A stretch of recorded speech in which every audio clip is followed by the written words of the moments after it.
All right, ladies and gentlemen, we're gonna go ahead and start this workshop for the September County Board of Education meeting. First is public comment. There's no one that has signed up tonight. Next Thursday night will be the Good Citizenship Award, then the Pledge of Allegiance and a moment of silence, and then we'll have the County Schools Employee Spotlight. Then we'll have roll call, and then we'll have election of County Board of Education Chair, Vice Chair, and Legislative Representative. Can I say something about that? Yes, We're ma'am. gonna look at a policy in just a minute.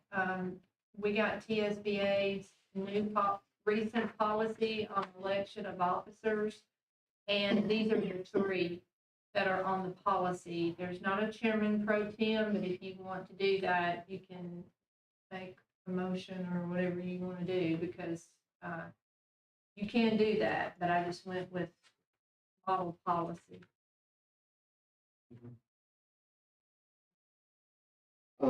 Next will be approve the September 12th, 2024 agenda of the County Board of Education. Does anyone have any questions on the agenda? Ms. Enzel just asked if we could move number 11 up just tonight so she can go watch her daughter at the middle school homecoming game. Didn't Amy go before me? You're good. Mine's a top anyway, it's fine. It's a trip on the. Oh, Okay. It's fine. Ready now? Yeah. Are y'all okay with that? Yes, I'm good. So this is number 11. Yes, ma'am. The boiler at the, middle school, elementary school is completely out. So what we were, that supplies the hot water to the kitchen. So right now, there are booster heaters on the dish machine, so the health inspector came like the second day after it was out, so, you know, but anyway, everything was in temperature. So that was a blessing, but it's gonna need to be replaced.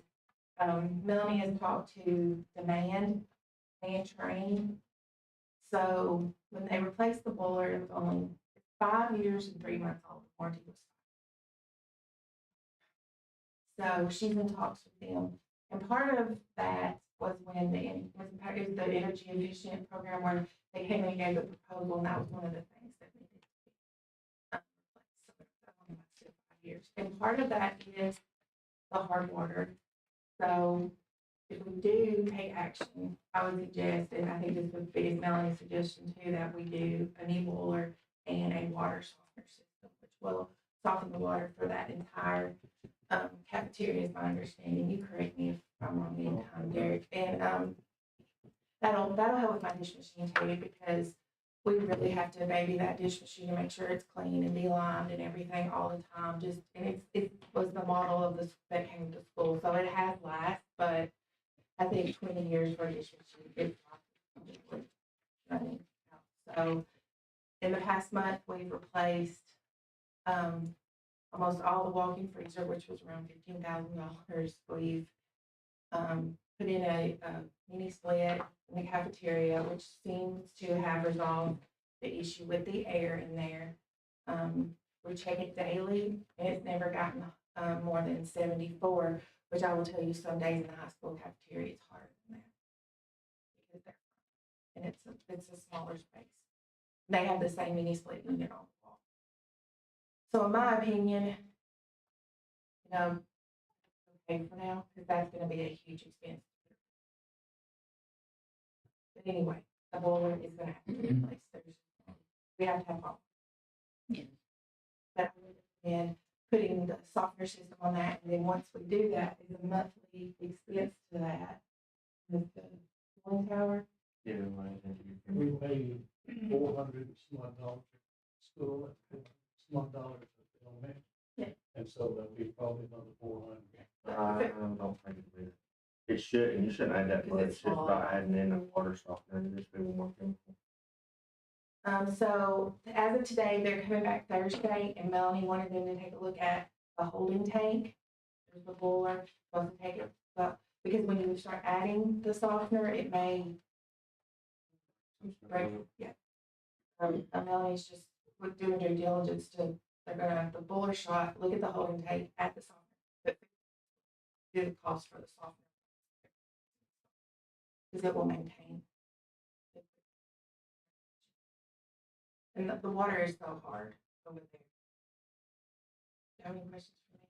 So is this something we would have to bid out or no? Yes. So if we It did could make be an a emergency motion, Purchase, but I think you'll have to bid because the amount, Mhm. So we need to just motion to put this out to bid. yes, that we will purchase one and we'll put it up. When we bought it, 5 years ago, it was 36,000.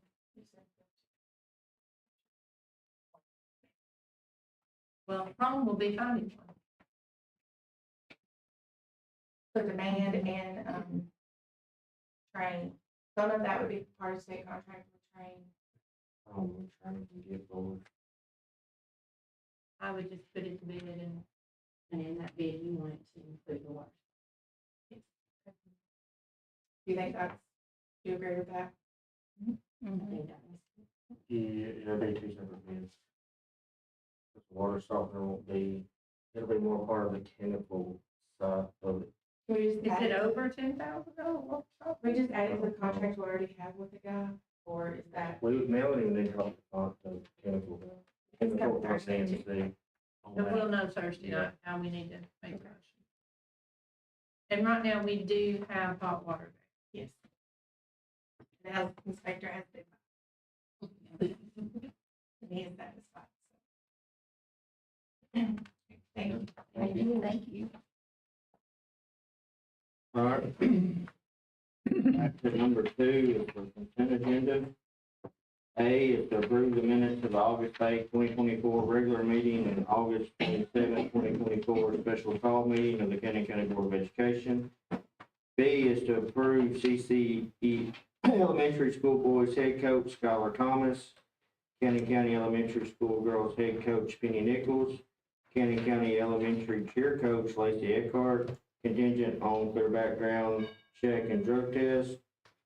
C is to approve Canyon North Elementary Boys Head Basketball Coach Jordan Davenport, Canyon North Elementary Girls Head Coach Courtney Call, and Canyon County North Elementary Cheer Coach Angel Neal, contingent on clear background and check drug test. D is to approve Canyon South Elementary Girls Head Coach Brandy Mullins, Canyon South Elementary Boys Head Basketball Coach Derek Mullins, Canyon South Elementary Cheer Coach Stephanie Lovett, contingent on a clear background check and drug test. E is to approve Science Committee recommendations. F is to approve overnight and out-of-state trips. Trip number 4698 is the CCHS FFA National Convention in Indianapolis, Indiana, October 21st, 2024 through October 26th, 2024. Trip number 4704 is CCHS COLT chapter, officer leadership training camp, Witcher Wagon, Antioch, Tennessee, September 16th through September 18th, 2024. Trip 4712 is CCHS Hospitality Innovations, Pigeon Forge, Tennessee, September 29th through October 1st, 2024. And trip number 4716 is Canyon County Middle School 8th grade trip to Pigeon Forge, Tennessee, May 12th through May 13th of, I'm gonna say 2025 instead of 2024. Yeah. That's how dangerous a consent agenda. Annie, I know you're here for one of these, is there? No, I just want, if y'all have any questions, for 8th grade. we're doing the 8th grade trip. We did it last year. We will not be taking one of our buses. We will have a vested bus. So, Anybody have anything else? Did everybody say the science committee recommendations in their package? Mhm. Any other questions? Thank you all. All right, moving on to number 3 is the financial report. Mr. Douglas. Received those in the mail, we finally closed our year. The state approved our final expenditure report. And we're waiting on them now to approve our fiscal year 25 budget, which has been sent in. It's in their hands now. I guess we can celebrate because this is the first time since I've been here, that we put $2 million plus back in the fund balance. And that's, of course, that's thanks to Esther and a lot of other things that went our way, but that was really a good thing. I wish we could continue that trend. That way we could build a reserve when we do now need a big project, like a building or something taken care of. We can have some funds there to at least provide part of it. But anyway, you can pat yourselves on the back. We had a good year, in my opinion. They're hoping for a good year this year. And we'll be sending stuff reports every month. The August report, we don't do the big payroll in August. You know, the teachers don't get paid. So when you see the September report, that's when you're going to start seeing what it's going to be more like every month. Because we have all the teachers getting paid and aides and everything. Any questions?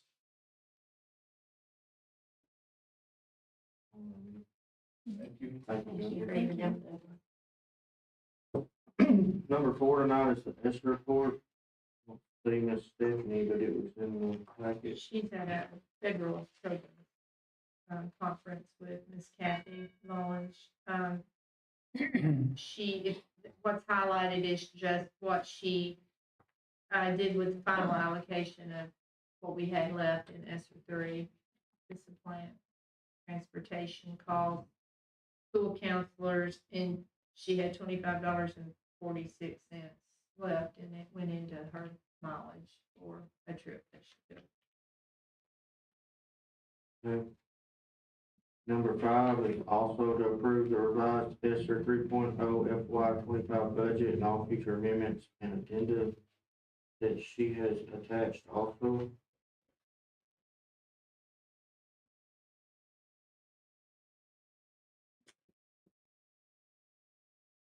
Just everything that she had already gone over with you, what we were going to purchase with the remaining funds.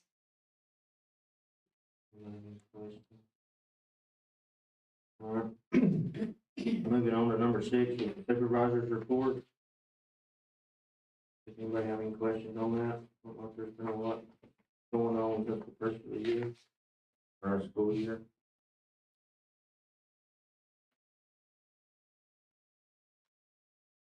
All right, if not, we'll move on to number 7 then. Discussion of legacy hallway dedication at Cannon County High School. Y'all got the packet in your, you got it in your packet, of what they want to do, and I'll let Courtney take that if we don't mention anything. I was just gonna say, Ms. Patterson and I have been in discussions, feel like this would be a very appropriate matter, to do. Don't wanna go into too much detail, but as, y'all seen in the statement that I provided to the board, feel like this is well deserving and would like to, proceed with this, hopefully, Thursday night, so. Thank you, Mr. Nichols. Number 8 is to approve the SAVE Act compliance package. This is what we do every year. This is our emergency plan. It has to have signatures and sent to the state.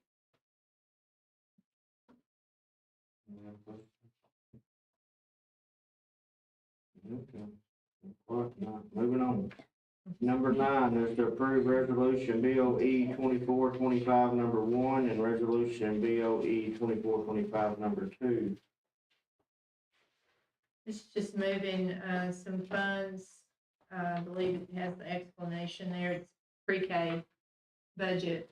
We didn't know our pre-K budget when we did the budget, so you have to do your best guesstimates, and then you have to move money when you get it. So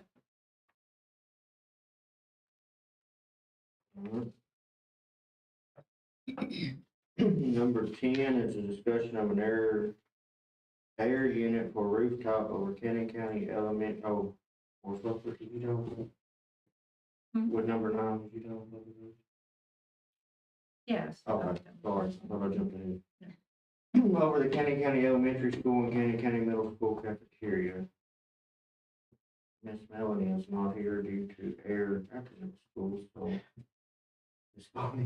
Well, we had an air unit, another air unit, we have those big rooftop units and they're 20-something years old now.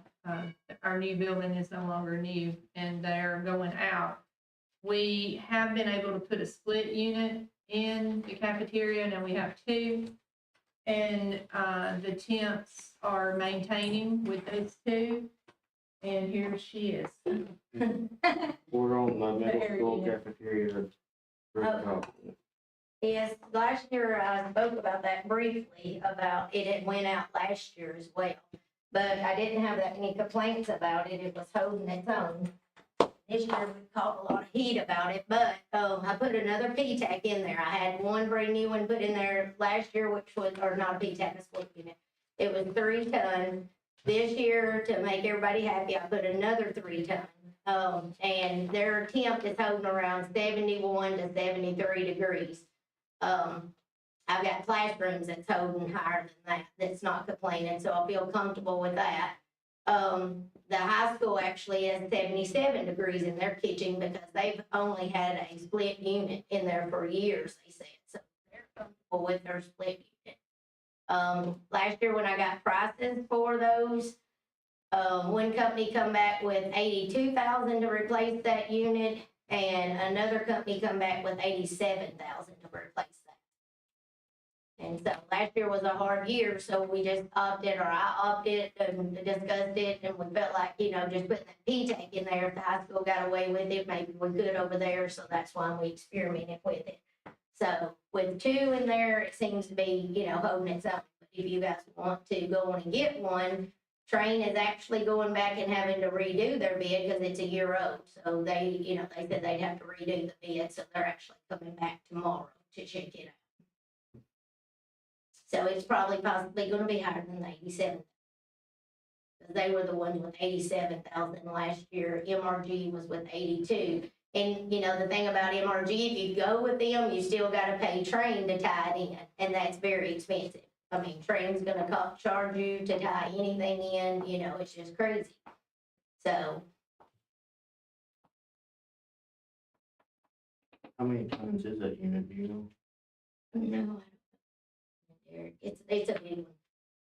I should have looked at How many do we have left over there? You have, if we get that one replaced, we only have 4 smaller rooftop units that need to be fixed. You got one that's original, so they've done their life expand. I mean, I'm just tickled they've held them that long, and I think that's just keeping them maintained, belts changed and filters and all that, because you've got one that oversees the office area, one over the library. We have one over the art room that does the art room and the band room, and then one more over in the dining room area. So you really need 5 replaced, but if you did this one, then you'd be down to 4.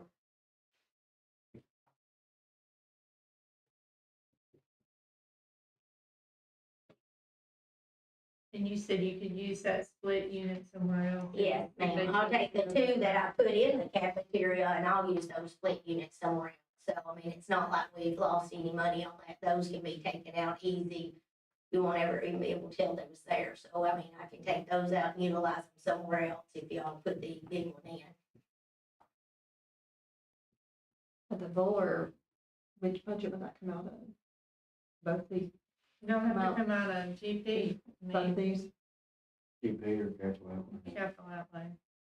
Or adequate facilities tax. We have $425,000 in an adequate facilities tax that can be used for capital projects.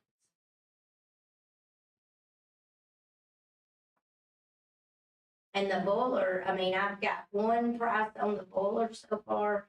And then the other one is Train's actually coming tomorrow to look at that because it was only 3 months out of warranty.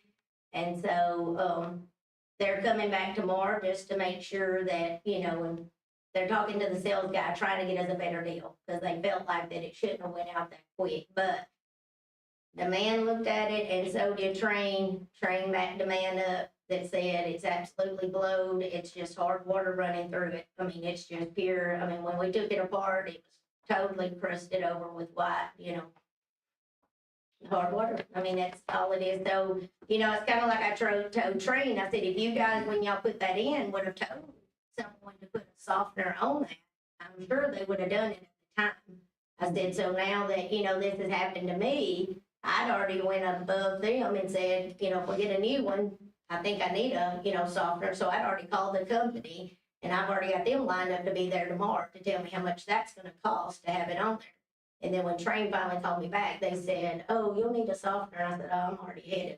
I said, y'all should have told that 5 years ago.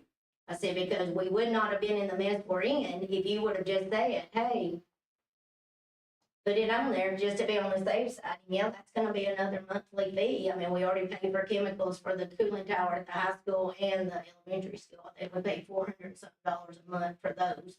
So this would just be another chemical charge you have to pay monthly. But they probably covered it under warranty if they looked inside of it. Now, I They was, would have never got covered. yeah, I was hoping that it was. Because that would have gonna be a been on us, because we didn't put a softener on it. Yeah, They would have threw that back at us, so we'd have never got it under warranty anyways. But I would suggest when you bid the boiler out to ask for what the extended warranty costs. okay, yeah, because I've been buying extended warranty on stuff. Yeah, I'll just, and, you know, with Train, the one that, they don't even make the same one, so we have to go with a different boiler now, and they're already telling me that the plumbing will not fit the way it is right now, so it has to be replumbed. And then we have the huge water tank in there holding, and so Alex from Train actually said, I'm worried about your holding tank. He said, because if it was that much going through the, you know, boiler to burn it up, he said, your holding tank could be eat up as well. And if that happens, then the bottom of that holding tank's gonna blow, but he said that they would look at that tomorrow too, so I mean, that could be another expense, the holding tank as well. So you got plumbing problems and boiler problems and a holding tank here.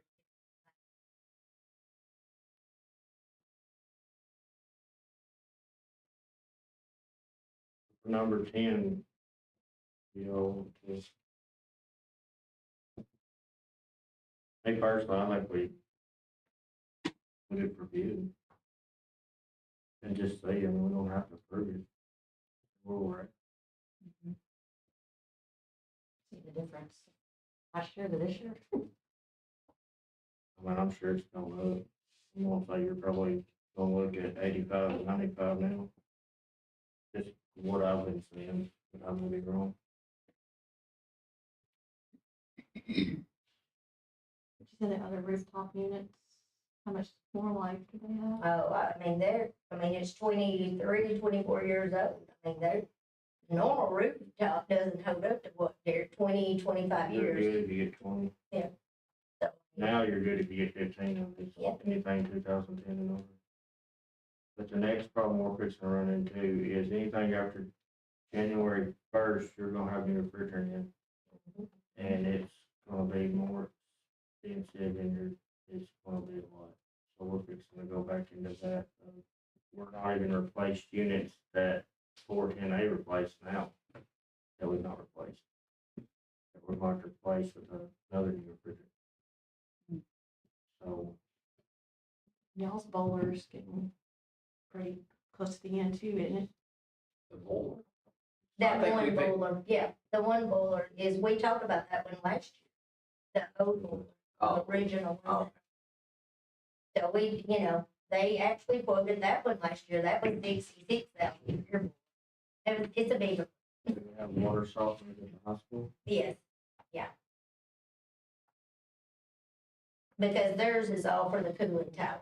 So the cooling tower at the grammar school also has it too, but that's a loop, so it's the same water. You know, it's the same water just circulating over and over. So the cooling tower has a salt and the chemicals.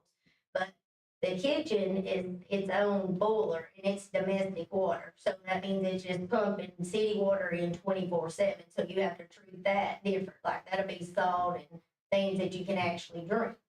To where the boilers at the high school, that's not domestic, that's just like the cooling tower, it's just looping through it, so yes, that one. Now, we just started treating that probably, 7 years ago, I would think.